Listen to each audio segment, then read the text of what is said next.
আমাদের দাবিটাকে মেনে নিতে চাচ্ছি, তাই পানিতে বসে আমরা আন্দোলন করতে চাচ্ছি, যাতে মানুষ বুঝতে পারে যে আমরা এই রাজপথ ছাড়তে আসি না। আমরা এখানে থেকে আমরা আমাদের দাবিকে একদম তুলে নিয়ে যাবো এখান থেকেই।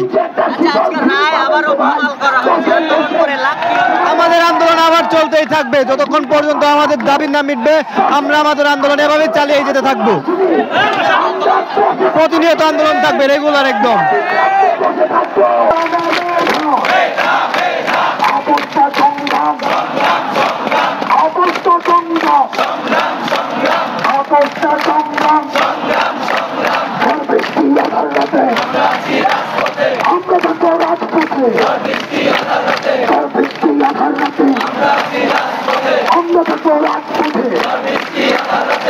আজকের এই শাহবাগ আমার সোনার বাংলায়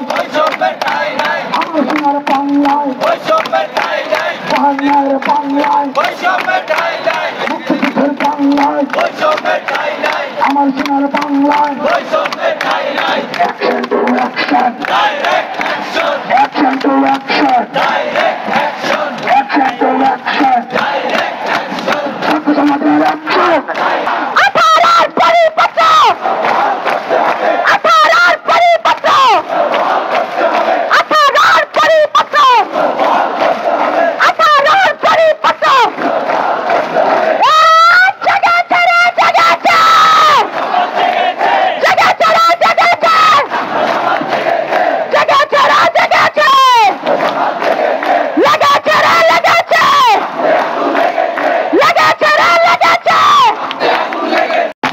সন্তান এবং নাতিপুতির প্রতিও একাত্মতা ঘোষণা করে এই কোটাটা আপনার একটা সহনীয় পর্যায়ে নিয়ে আসা উচিত।